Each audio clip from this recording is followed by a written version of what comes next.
Hi everyone, welcome to my YouTube channel Learn Anytime. Today we are going to discuss about resources and development.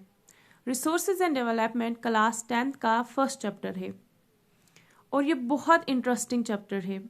इस chapter से आप resources के बारे में आपको पता लगेगा, रिसोर्सेज किस तरीके से डेवलप होते हैं, हमारे पास कितनी तरह के रिसोर्सेज होते हैं, रिसोर्स प्लानिंग हिंदुस्तान में कैसे होती है, इन तमाम तर चीज़ों को आप इस चैप्टर में पढ़ने जा रहे हैं। So let's begin it with me. Everything available in our environment which can be used to satisfy our need. आपने क्लास 8 में भी पढ़ा होगा रिसोर्स के बारे में, लेकिन यहाँ पे हमने पढ़ना है रिसोर्सेज एंड डेवलपमेंट।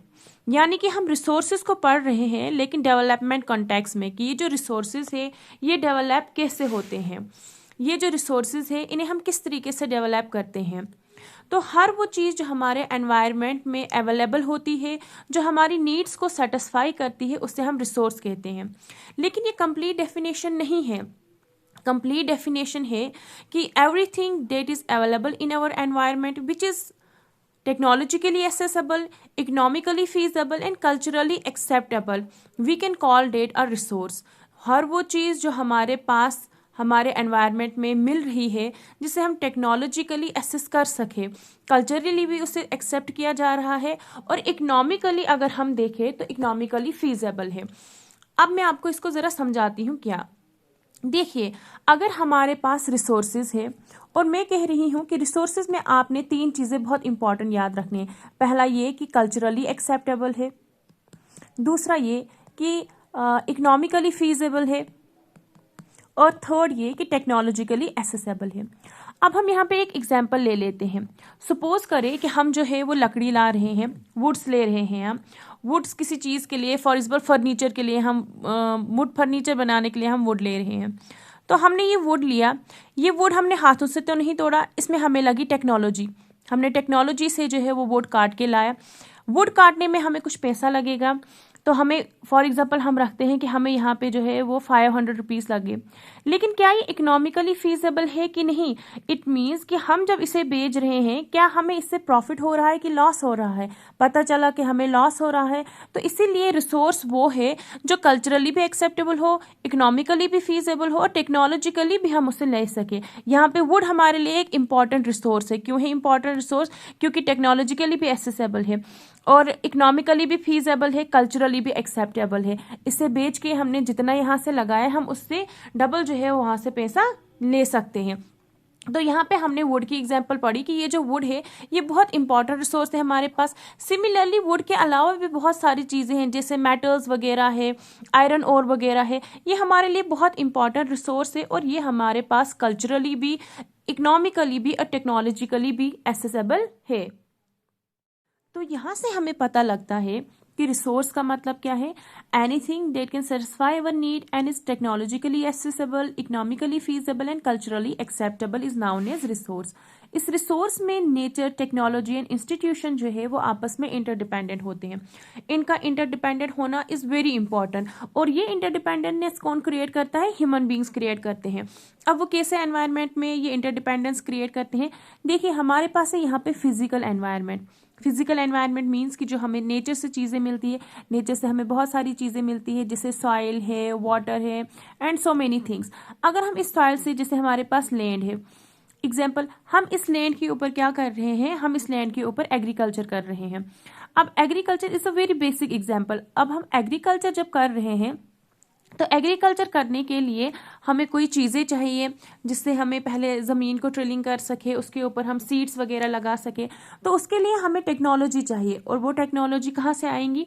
वो टेक्नोलॉजी आएगी इंस्टीट्यूशन से। इंस्टीट्यूशन मीन्स कि जैसे हमारे पास फैक्ट्रीज वगैरह होंगी, जिन्हें हम इंडस्ट्रीज वगैरह होंगी, फैक्ट्रीज वगैरह होंगी, सेकेंडरी सेक्टर कहते हैं। तो इस सेकेंडरी सेक्टर से हमें टेक्नोलॉजी मिलेगी, जैसे ट्रैक्टर्स वगैरह मिलेंगे। उस ट्रैक्टर की मदद से हम जो है वो एग्रीकल्चर ईजिली कर सकते हैं। ट्रैक्टर मिल सकते हैं, हैंड पंप्स वगैरह मिल सकते हैं, जिससे हम जो है वो एग्रीकल्चर बहुत ईजिली कर सके।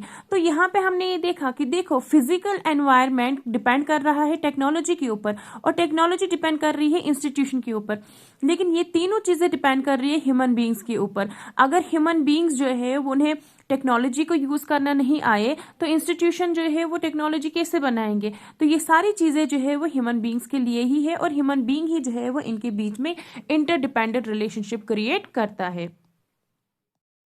तो रिसोर्सेज जो है उन्हें हम क्लासीफाई करते हैं फॉलोइंग वे से। फर्स्ट है हमारे pass on the basis of origin. On the basis of origin first आया हमारे पास बायोटिक एंड अबायोटिक। बायोटिक का मतलब है जिसमें हमारे पास लिविंग ऑर्गेनिजम्स होते हैं, एंड अबायोटिक का मतलब है जिसमें हमारे पास नॉन लिविंग एलिमेंट्स आते हैं। जैसे नॉन लिविंग एलिमेंट्स में हमारे पास लैंड हुआ और लिविंग ऑर्गेनिज्म में हमारे पास प्लांट्स हुए, एनिमल्स हुए। सेकेंड है ऑन द बेसिस ऑफ एग्जॉस्टेबिलिटी, कि हमारे पास जो रिसोर्सेज है वो रिन्यूएबल है, नॉन रिन्यूएबल है। रिन्यूएबल रिसोर्सेज वो रिसोर्सेज होते हैं जिन्हें हम रिन्यू कर सकते हैं, एंड नॉन रिन्यूएबल रिसोर्सेज वो रिसोर्सेज होते हैं जो लिमिटेड होते हैं, उन्हें हम रिन्यू नहीं कर सकते हैं। नेक्स्ट है हमारे pass on the basis of ownership. Ownership के बेस पे भी हमारे पास जो रिसोर्सेज है उन्हें डिवाइड किया जाता है। जैसे पहला है हमारे पास individual resource. Individual resource means कि वो रिसोर्स जो हमारा अपना हो, जैसे हमारा अपना प्लॉट होता है, हमारा अपना घर होता है, गाड़ी होती है, हमारा मोबाइल फ़ोन है, ये हमारी इंडिविजुअल प्रॉपर्टी है। फिर एक कम्युनिटी प्रॉपर्टी।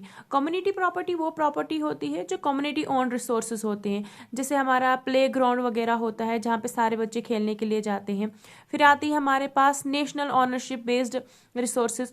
वो रिसोर्सेज जो हमारे नेशन के होते हैं। टेक्नोलॉजिकली अगर हम देखें तो हर चीज़ जो हमारे नेशन के अंदर आती है वो हमारे नेशन की ही होती है, तो वो नेशनल रिसोर्स ही कहलाता है। फिर है हमारे पास इंटरनेशनल रिसोर्स। इंटरनेशनल रिसोर्स हम उसे कहेंगे जो किसी नेशन का नहीं होता है। ये हम इलॉबरेटेड वे में पढ़ेंगे। सारे जितने भी हमारे पास रिसोर्सेज क्लासिफाइड किए गए हैं इसके ऊपर मैं एक अलग से वीडियो बनाऊंगी और उसमें ये सारे आपको क्लासिफाई करके बताऊंगी। नेक्स्ट है हमारे pass on the basis of status of development. Status of development में पहला है हमारे पास पोटेंशियल, दूसरा है हमारे पास डेवलप्ड स्टॉक, एंड थर्ड है हमारे पास रिजर्व्स।